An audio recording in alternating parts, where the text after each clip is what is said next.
how do you understand it? I mean, You're asking about Greater Tipraland. Greater Tipraland. So will it be like the GTA, the way that is in Darjeeling, or No, is no, it no. going It's to very be different. state? It's very different. I know that I'm here in Oxford. My demand for Greater Tipraland, and I'm saying this in Oxford, is not outside the Constitution of India. I'm saying that the indigenous people of Tripura, who've gone through a lot of pain, because we took in a lot of people from different countries during the partition, during the riots which happened there. Our population, which at one point was close to 90%, today is down to 30%. So we want constitutionally the government of India to pay heed on two aspects. One, that please recognize our role in the rehabilitation of the displaced people from Bangladesh.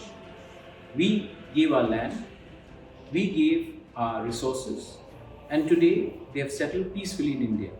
We are not asking them to be sent back to Bangladesh.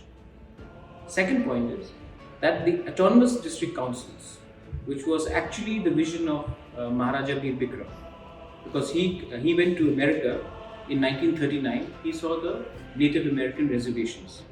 He came back and he had a vision. He thought that this could happen to the tribal people in Tripura, the indigenous people, the native people.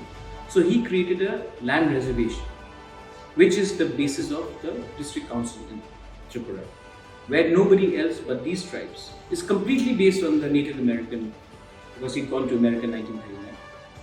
So nobody else can purchase land or sell land. So that is what protects us today from influx. So today, in order to save our language, which is distinctively Tibeto-Burmese, our food, our culture, our way of life, our existence, we need the government of India to do something to protect us. And our demand for Greater Tipraland is under the Article 2, 3 and 4 of the Indian Constitution. And we have raised this demand saying, please carve out a separate territory within India to protect the indigenous people. The government of India has done it in the state of Leh and Ladakh, where they have just recently made it a union territory. They have done it with Chhattisgarh in early 2000s. They did it with Jharkhand.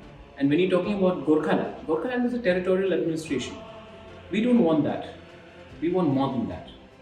And the government of India has enough provision in the parliament to pass this.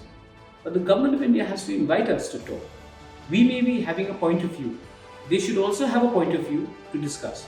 But if they keep on saying that we'll give you money, or we'll give you a post, or we will give you some contracts, that is not the way ahead. We want something to solve the problem of the 14 lakh Tripuris and not 3 or 4 political leaders. That is the idea of